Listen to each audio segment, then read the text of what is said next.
Thank you all for joining us for another episode of Woman to Woman. I'm Nadia Bradley, and I'll be your host for the day. In light of Women's History Month, I am joined by two amazing entrepreneurs, Katrina Harris Earl and Shaviva Barfield. Thank you, ladies, for being here. Thanks, Nadia. Thank you. We're so happy to be here. Good. Well, I want to first start off with having each of you telling us a little bit about yourself and your business. Wow. Well, Nadia, it is such a joy to be here celebrating Women's History Month. I've been in business almost as long as Women's History Month. I think it's the 30th anniversary. So I've been an entrepreneur for 26 years, and I'm a national sales director with Mary Kay Incorporated, and just kind of got into direct sales to pay my way through grad school, and then part-time turned to full-time. But it's just so amazing to empower women on a daily basis, which is what I do. Nice. And what about you, Shaviva? I've been an entrepreneur a little bit over 7 years now. My husband and I have a barber school in Calumet City, Networks Barber College. So that's his passion, and I came alongside of him to, help him run the business. On top of that, I do real estate. I just started that a little while ago. So I just like the freedom of being able to just help people grow and be able to impact people and still be able to be available for my family. Okay. Now you all are in two very different industries. And Katrina, you said it started out to be just a part-time thing, but it turned into something greater. What really prompted you to even get started within Mary Kay? Well, originally it was money, and I needed cash because grad school is very expensive, and I went to expensive undergraduate college and didn't want to have the same amount of student loans that I had for undergrad for grad school.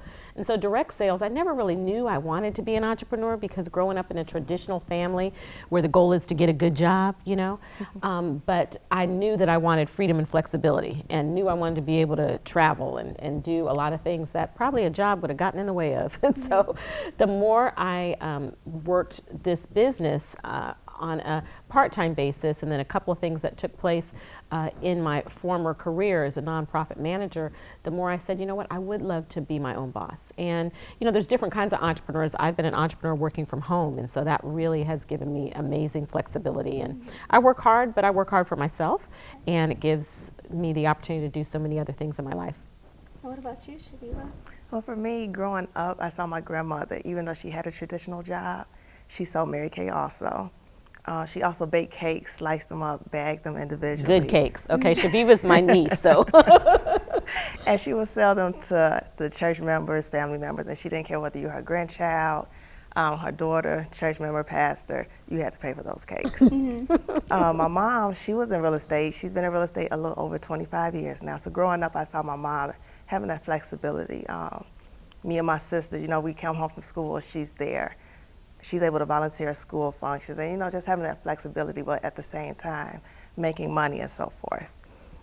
So for me, coming alongside with my husband, I worked a traditional job while we were building the business.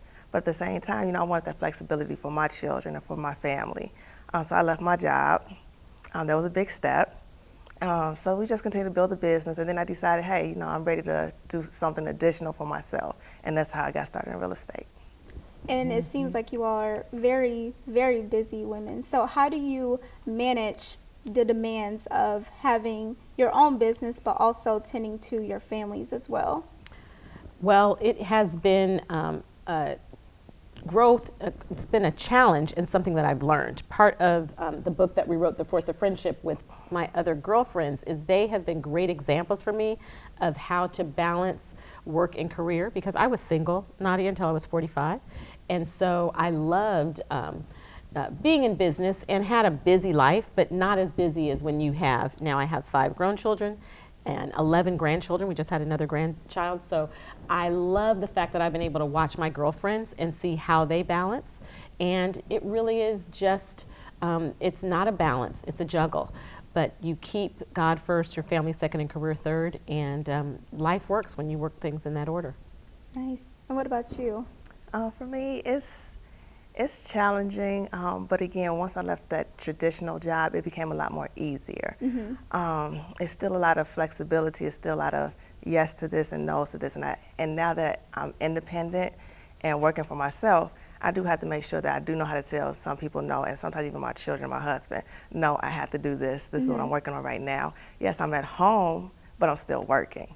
So it's, like she said, it's juggling and just being able to really just have self-discipline and great management skills. I love to say that no is a complete sentence. And it's so important that women, we want to raise up entrepreneurs, and so it's important that we involve our family in our business. I know that Shabi was very involved in started in the barber college, and we just involve, definitely make sure that the kids understand that mama is able to provide you with what you see, because how we used to say money doesn't grow on trees, but when you have a business and they watch that business grow, they can see how money comes. And so it's important that you involve your family in the vision. Now, women and entrepreneurs, I think it's becoming even more prevalent in today's society and very important. So can you all speak to what you all think the importance is of being a woman entrepreneur? You want to share? We both can share. I mean, honestly, I could not imagine my life if I worked for someone else. There are so many things I would not have been able to do. I mean, when my father was downsized in corporate America and he moved from the East Coast back to California, we were able to build a great life. And I could spend so much time with them during the day. When my grandmother was sick, I was able to be there with her. I mean, I could go on and on about the stories when my mother was diagnosed with breast cancer. Being able to take off, still have income coming in and a little bit of work, but take off the greater portion of a year. I mean, those are examples of challenges that happen, but then being able to travel with my husband in ministry on a moment's notice and go to South Africa. I wouldn't be able to have those choices if I worked. So you really can design your life. It's you're in control, and so that's the most important thing, is what are you called to do? What is God calling you to do? And you can just really design your life. That's what I love so much about being an entrepreneur. Nice. Ziva, do you have anything to add? And for me, since I don't have as much footwork in the game, but for me, just being able to know that being a mother and also being an entrepreneur, it still allows me that flexibility again to, hey, I want to sign up and be a chaperone for my child's field trip. So I don't have to, ask permission. Can I have this time off? Do I have permission? Will it work? And then for them to tell me no. So now I have to tell my child, no, mommy can't come. But if I choose to go, I can go. If I choose not to go, that's my decision. Being there, being able to be home when they get home from school. Sometimes I have a snack ready for them. Sometimes I'm like, hey, make your own snack. So still just, just being able to have that flexibility, that flexibility to be able to be there for my children and even my husband, just to be supportive. And that's how I feel, as a woman, as a mom, as an entrepreneur. Okay. So one of our focuses is being an entrepreneur, and now I want to bring into another topic of friendship. So how do you all see the two intersecting, and how do you all balance if it is coming into friendship and entrepreneurship together? Well, I have been so blessed to write this book, The Force of Friendship, with 7 of my 6, I'm one of them, so 7 powerful girlfriends. And friendship has made a big difference. I really would not be successful in business today if it wasn't for the quality of women that are in my circle. I mean, they've taught me everything, financially and socially, and how to fit it in. I mean, really, you want to have a powerful circle of not just what we call Facebook friends, people that just like your post, but they're not coming to your house when you need help, but women that really encourage, empower, are patient to listen, and that you can model. So women that are mentoring you, women that are, a part of your tribe, that empower you, and then women that you get to mentor. It's all about friendship for me. Makes a big difference. Right. And have you seen friendship and entrepreneurship combine themselves in your life? I have, not only between me and my husband working together with the business, but I do have 2 close friends who also are entrepreneurs. One friend, she also, worked a traditional job. And, she said she's just ready for that change. She quit her job, moved to Atlanta, and, survived off her savings for a little while. And then then she got offered another job, saved up some more money, and then now she's doing her own social media business. Another friend I have, she's a professor at one of the city colleges, but she also now, she's about to embark on opening up her own trade school for healthcare. So just being able to talk to her and just be able to give her some advice. She calls me, sends me emails. How do I do this? Who do I need to contact for that? How do I, get this application submitted and done? So just being able to help my friends through their processes. So it's a lot of dialogue going back and forth different areas of entrepreneurship, but at the same time, I mean, very similar. Okay. The conversation among entrepreneurs is different. You know, there's an employee mindset and there's an entrepreneurial mindset. And you can be you can work for someone and still have an entrepreneurial mindset. But when you have girlfriends that are also entrepreneurs, it's a different conversation. It's not how many hours you're working. It's not even just about the money. It's really, you know, about a calling and about what you are, the difference you're making. And so when you feel like you want to stop, when you have other women entrepreneurs that you can talk to, it makes all the difference in the world. And do you all have any lessons or any specific examples to where you say, you know, I learned this while working with my friends in this business together, or, you know, really being able to help each other grow throughout the business aspect? Oh my gosh, examples, like a lot of examples. I'm trying to think of the best example would be how to, when life gives you lemons, how to make lemonade out of it. I mean, that's a big, I've had a lot of times that I've been, had setbacks and learning how to navigate through those setbacks. And I could honestly say that I've learned that my joy is non-negotiable. It doesn't matter what happens, where I'm going. If I'm clear that this is the vision and this is the call, I'm going to keep pressing my way. And so, you know, in my business, if it's a zero sale or something didn't happen, you know, I drove 6 hours for what I thought was going to be a real successful appointment, and then it doesn't happen. You learn to just keep going. You keep going. Right. You keep going. Now, do you all think that women entrepreneurs have a more difficult time sustaining and really nurturing relationships with business and friendship more than men? You want to share? What do you think? I don't think so. I think for women, we can be more relatable. So I don't think it's more challenging than it would be for men. I know for me, just being able to know that between me and my friends, we could communicate. Open communication is not a competition. We know we're here to help each other, help lift each other up, support each other. Even with my husband, I mean, it's just been a constant, you know, motivation. We just have to motivate each other. So I don't think it's difficult. I think the challenge for women is just prioritizing it. I mean, we're natural connectors and communicators, and this just comes natural for us. But Right. when you have kids and husband and church and all these other things, a lot of times you put yourself down on the list, and then your girlfriends get kicked to the curb. So, you know, it's important to take time for that spa day. It's important that when you see something happening in her life on Facebook, that you take a moment and pick up the phone and call, you know, not just hit like, but really give some encouraging, affirming words. So a lot of times it only takes a moment to say that you care. And then what you send into the lives of others comes right back to you. Right. And we've heard the notion of, you know, it's lonely at the top. And oftentimes women who climb themselves higher in their business may find it to be less confidants that are there with them, helping them. So what are your thoughts on that aspect of it? And are you finding maybe conflicting roles within friendships and business? I think lonely is a conversation. And I know that it can be really lonely, but I actually put friends on my prayer list. I mean, literally, I said, Lord, these are the, you know, I need these kind of people in my life. And he brought those kind of folks into my life. And so it doesn't really have to be lonely. I mean, we look at Oprah, and I mean, I'm sure she does experience some loneliness, but it doesn't look like she's that lonely. You know what I'm saying? I mean, she has some of the same challenges, I'm sure, but it doesn't have to be lonely at the top, especially if you take other women with you. Any thoughts? I just go back to the word. It says, in order to get friends, you have to show yourself friendly. So, I mean, even as you get to the top, I mean, build those circles, those confidants, like you said, and just bring them with you in a sense. I mean, if they have the same mindset, same mind frame, same core values, you could bring them with you, and you got your friends right there on the top with you. And I love the quote. I heard it when I was in college, to lift as you climb. And I think that's something that sticks with me, you know, going through life as well. And I'm sure that's something that you all definitely apply to your lives. So what takeaways would you offer our viewers out there that want to become an entrepreneur? What type of motivation can you give to them that they might want to apply?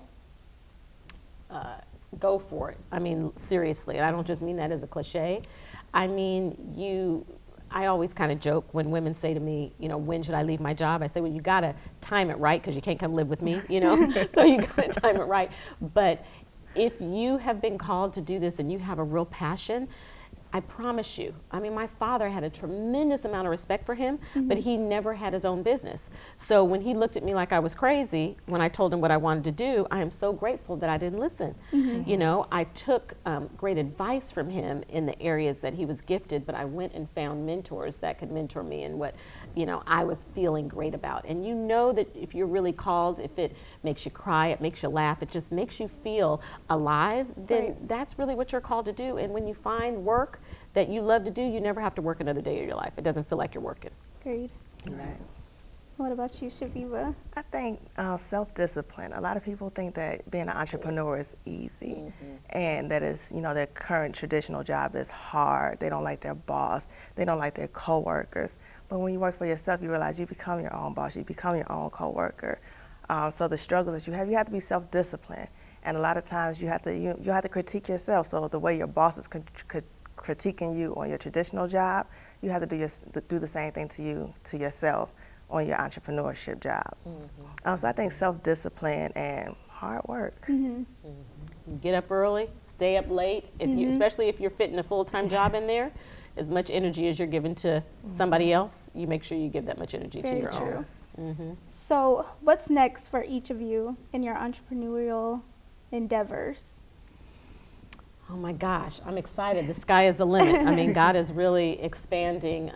You know, I love mentoring women, and it's just really a blessing to have nieces like Shaviva, have a lot of women that I get to mentor. I love helping other women to succeed. So I definitely see myself in business and in ministry helping more and more women on another level. And I know that I see myself with all of the girlfriends that I get to work with as part of the Force of Friendship. I mean, we know that we're taking the message that we have of entrepreneurship, of friendship, of women empowering women. We know we're taking that message global and bringing something unique to the table. Awesome. And what about you, Viva? Well, right now we are in the process of looking to open up our second location for the barber school. Nice. And then so on top of that, just continue to build the real estate business and continue to offer people the opportunity through the barber school to become their own entrepreneurs. And that's our goal. And she's raising amazing entrepreneurs. I know those kids are going to be entrepreneurs too. And actually, the youngest one went to school today as entrepreneur. Oh, wow. For career day. That's awesome. So since it is Women's History Month, can each of you share a role model and something that you admire about her and what she has done? I can't just share one. Okay. Absolutely, Mama would be one. And why do I admire my mother? I mean, she has been all things in my life, but she just never quits. I love and admire that about my mother. I would definitely have to put my my mentor, Gloria Mayfield Banks. She is one of the Force of Friends, but she has been a mentor for all of us. And just amazing. She's one of the most dynamic, big thinking women that I know. And I really could say each and every one of these women have been mentors. And then lastly, I would say Michelle Obama, because she's just everything. Just everything. Agreed. What about you, Viva? Very similar. I would definitely say my mom. The thing I most admire about my mom is whatever problem, whatever situation, whether it's good or bad, first thing she does is pray. Thank you, Lord. Help us, Lord. I mean, she just goes to God first in everything. So I admire that about my mom. Also, my mentor, my auntie. I mean, she's amazing. And when I first met her, I was just like, I cannot let this gem get away from me. I had to build a relationship with her. I had to connect to her. So I just appreciate you. I thank you. And are there any specific contributions made by women to the world that you have said that's been so crucial, that's been so needed for the society? Is there anything you can think of? Well, wasn't just recently during Women's History Month, it was a day without a woman?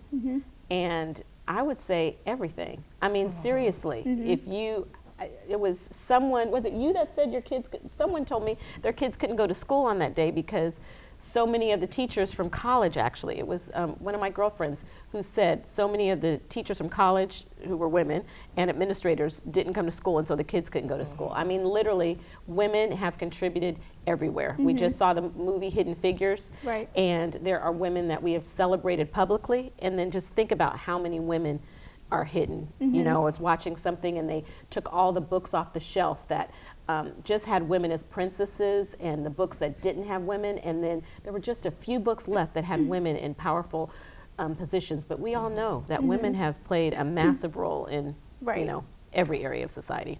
Agreed. We rule the world. We know, right? Right. Beyonce. Definitely. So is there anything else you all would like to share with us that we may not have covered today that you want anyone to know? You want to share? Well, I definitely would love for people to get our book, The Force of Friendship, and it's 100 inspirations. We talk about all different areas, leadership and mentorship and entrepreneurship even. And I hope that people will go to our website, www.theforceoffriendship.com. And we are highlighting women all month for Women's History Month and ongoing. But as people go there and highlight your girlfriend, highlight your mentor, highlight someone that you are mentoring, and we're going to select a few winners on there to receive a signed copy of our book. So we Awesome. definitely hope that they'll visit. And what about you, Shaviva? For me, I just love helping people. So even in my journey with real estate, I found that I find the most joy just being able to help my clients either sell the home. I mean, it's an emotional process. So just being able to come alongside them and help, help support them during that process. With the first-time home buyers or those who's, searching for a new home, just seeing the joy in their eyes and the excitement and, sometimes the anticipation, sometimes the disappointments. But just being able to come alongside them also and help them through that process. And even with the barber school, I mean, we're literally offering people the opportunity to become entrepreneurs. It's a 1-year program. It's 1,500 clock hours. And once you're done, take a state test. Now you're a licensed professional. You work for yourself. You go to a barbershop, you can open up your own barbershop, you can even open up your own school. So there's so many different opportunities. So we could be found at networksbarbercollege.com.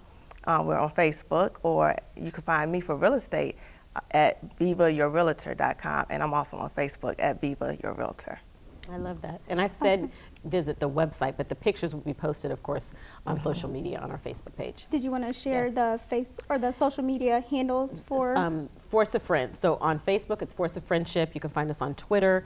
So if you just search the Force of Friendship, you'll see us on Twitter, Instagram, YouTube, all of those. So they'll just have to find a photo to post and share with, and you It could all be a will- selfie, something quick, something fun, or just someone that you want to tag and celebrate. We all have another woman we need to celebrate for Women's History Month and every month, right? Definitely. And who else is within the Force of Friendship? Oh my gosh, I just love each and every one of my girlfriends. Nora Sharif Borden is in Atlanta, and she is the visionary of the group. She's the one who brought us together. Andrea Scott is in Jacksonville, and she is the artist of the group. Just amazing voice and amazing in artistry. Then there is Chrisette Ellis, Lady Chrisette Ellis, and she is the affirmer of the group. She's from Detroit. There is my girlfriend Sabrina Goodwin Monday, who is from all over, but right now she lives in North Carolina, originally from Dallas and Oklahoma, and she's the encourager of the group. And then there is my girlfriend Gloria Mayfield Banks, and she is really the big thinker of the group. And so we're so excited to be collectively the Force of Friendship. And each of you all are entrepreneurs in your own right Absolutely. as well? Each of us are entrepreneurs, national sales directors in Mary Kay, but each and every one of us has a major life outside of Mary Kay as well, and great things that we do to empower women. So, Okay. So what would you all say has been some of the best advice that your mentors has given to you to help you along this track of being an entrepreneur?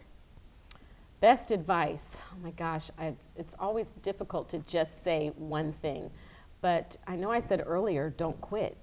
But really, I would say that is the best advice I've received is so many times. I'm not just talking about when you very first get started, but I mean at every step because you've heard the term new level, new devil. You're always going to deal with opposition. There's always going to be a challenge. There's always so much joy, but along with that joy, there's always a press. And if you want to really pursue and be all that you're called to be, there's always going to be a press. For me, now living between California and Chicago, stepping into this market, this was a new market for me. And so it took a lot of encouragement first to go out in the cold, okay? And then, it's a big city to learn. And so even though I had all this experience under my belt, it was still like I was starting new, starting from scratch. And so I was so grateful to have my girlfriends encouraging me along the way. So I say it again, don't quit, like for real. That's my best advice. Okay. And Viva, what about you? I think some of my best advice actually came from my auntie. We had a conversation, and she said, do not let no's discourage you from continuing. So pretty much she said, look at the no's as God's way of weeding people out of your way. If they say no, it's not the time for them. It's not the time for you to connect with them. Move on to the next person. Don't let it make you stop. Don't let the fear grip you and make you stop going along your journey. And how have you all been able to handle difficult situations, whether you're working with a friend in business, and if there's information that you all have to discuss with one another, it might be a very uncomfortable situation. How do you bridge the gap between that situation being friends in business? Oh, I could definitely answer that. My closest friend that I went to high school and college, she's my best friend in the world, and she and I are in business together. And I appreciate her, number one, is respecting me as her mentor. I mean, we will have straight up girlfriend conversations, girl, I need to talk, but then we don't have them at the same time. I mean, we have business conversations, and so my job is to help her win as her business coach. And so we've just developed that respect for one another, and we understand that business is business. And so as with anything, you always sandwich any criticism or growth opportunities between a compliment. I've just learned to do that naturally. But she's open and I'm open, and we want to win in business. And so it's come over years and years of practice, but building mutual respect for sure. Okay. And Shaviva, do you have anything on difficult conversations or difficult situations being friends in business along the way? Well, I can actually say just the other day I had an interesting conversation with a friend. I wouldn't say she's one of my closest friends, but we were good friends. She's also a realtor. And just having this conversation, it's like, we're not really competing. So just, you've been in it longer than I have. I'm a little bit newer, but, let's dialogue. What hurdles have you had to come over? What hurdles do I need to, look out for? And what kind of advice can you give me as your friend, in a sense to, help me succeed in this business as well? Because it's enough people out there for both of us to be able to help, people find homes to live in. Right. So what are 3 things you always say about people working with their friends? If you could describe the relationship for it to be. Know what your strengths are, and let each person operate in their own strengths. I mean, I definitely would say that, the mutual respect piece, and just having some clearly defined roles so you're not stepping on each other's, territory. And what about you? I think just being honest, being open, honest, and just knowing if you're critiquing each other that it's coming from the heart, it's coming as a friend. So just being honest. Okay, sounds good. Thank you. Well, thank you all, ladies, so much for being here and sharing your story with myself and our viewers. If you would like information about the rest of these entrepreneurial endeavors from these ladies, Katrina and Viva, you can reach them at their social media handles or their websites. And for more information on Woman to Woman, you can find information on the bottom screen below, or you can reach us at 929-888-7124. Thank you all.